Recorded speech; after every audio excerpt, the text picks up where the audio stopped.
সহজ ভাষায় যদি কথা বলতে চাই, প্রথমত হচ্ছে যে জানতে হবে কি আসলে হোয়াট ইজ মাইক্রোনিউট্রিয়েন্ট। আজকে লাইফ থেকে হয়তো অনেকেই জানবে, এবং টার্মটা নিয়ে হয়তো যদি আরো পড়াশোনা করে এবং এই পেজের মাধ্যমে জানলো।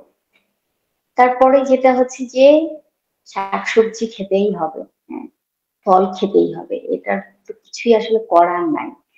সেই জায়গায় যদি আপনার ইচ্ছে না করে যে না আমি শাক ভাজি খেতে পারছি না, সবজি তরকারি খেতে পারছি না, না খেতে চাইলে আপনি আপনার মতো করে অনেক, এখন তো ইউটিউব সাথে থাকাতে খুবই আসলে আহ সহজলভ্য হয়ে গেছে আমাদের তথ্যগুলো পাওয়ার।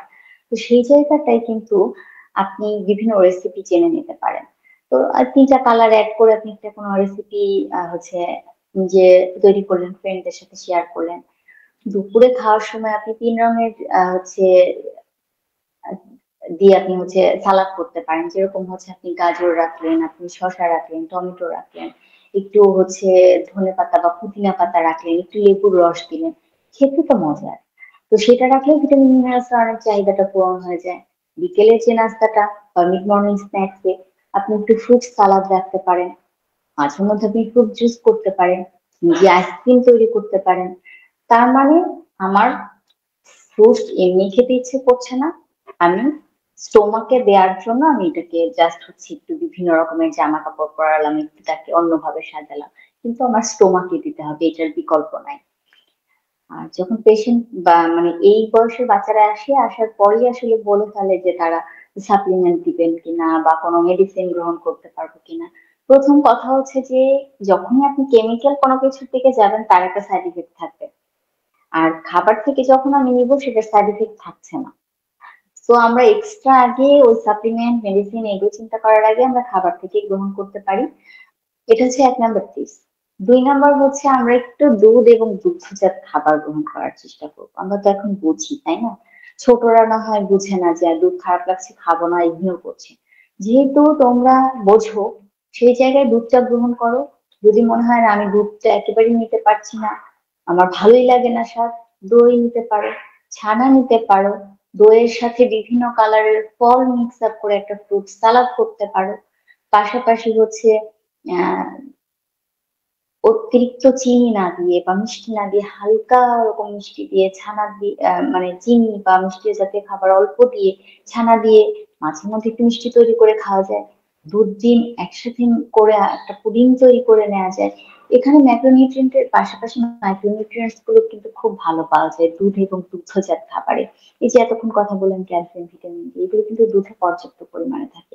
দিনের পর দিন এই জিনিসগুলোকে অ্যাভয়েড আসলে করা যাবে না। এখন একটা রুটিন নিজে করে ফেলা যায়, আর যদি মনে হয় যে না আমি একেবারেই পারছি না বা বুঝছি না, হেল্প নেওয়া যায় ফ্রেন্ডসদের। তারপরে হচ্ছে প্রফেশনালরা তো আছে, সেখান থেকে কিন্তু আইডিয়া নেওয়া যায়। তারপর হচ্ছে ভিটামিন বি 12 যে কথাটা বলছিলাম, ভিটামিন বি 12 আবার উদ্ভিজ্জ থেকে পাওয়া যাবে না, সেটা প্রাণীজ উদ্ভিজ্জ থেকে নেওয়া লাগবে। এবং যখন একজন প্রাণীজ উৎস খেলো পাশাপাশি সে জিঙ্কও পেয়ে যাবে, অর্থাৎ ভিটামিন বিও পাচ্ছে, ভিটামিন বি 12 পাচ্ছে, জিঙ্ক পাচ্ছে, প্রোটিন পাচ্ছে একটা খাবার থেকেই। তারপরে হচ্ছে আয়রন পাবে সে। আর একটু যদি খাদ্য তালিকায় তাদের প্রতিদিনের খাদ্য তালিকায় একটা করে ডিম যদি রাখা যায়, ডিমের সাদা অংশটা প্রোটিন, বাট ভিটামিন এই ডিমের যে কুসুম সেটা থেকে অনেক ধরনের পুষ্টি উপাদান পাওয়া যায়। তো যারা একটু মানে ওভারওয়েট তারা আবার ভাবে যে হচ্ছে আমি ডিম খাবো না বা মাছ মাংস এগুলো খাবো না। এইটা করা যাবে না, নিজে থেকে কোনো কিছু করা যাবে না, ওজন কমাতে হবে। আর এই সময়টাতে আমি বলবো যে হেলদি উপায়ে খাবার পরিমিত গ্রহণ করে এক্সারসাইজ করে বার্ন করার জন্য। মানে হচ্ছে আমি খাবার কম খেলাম, আমার শরীরে যতটুকু কোষ, প্রত্যেকটা কোষকে খাবার দিলাম না, কিন্তু আবার হচ্ছে আমি তাদেরকে খুব আরামে রাখলাম, শুয়ে বসে থাকলাম, এক্সারসাইজ করলাম না, তখন কিন্তু হচ্ছে শরীরটা খুব নেতিবাচক প্রভাব ফেলে। একটু খেয়াল করলে দেখা যায় যে মানে যদি একটু আপনারা সচেতন থাকেন যে আমি বিকেল বেলা এক মুঠো চীনা বাদাম খেলাম, 4-5টা আমন্ড খেলাম, পরের দিন ক্যাশনাট খেলাম, বা হচ্ছে আমি আখরোট খেলাম, আমি একটু হচ্ছে 2টা খেজুর খেলাম, এগুলো তো হাতের কাছেই পাওয়া যায়, কঠিন কিছু নাই। আমার তো হচ্ছে আন মানে কি বলে বিদেশের যে ফলগুলো আছে আমার কিল খাওয়ার দরকার নাই।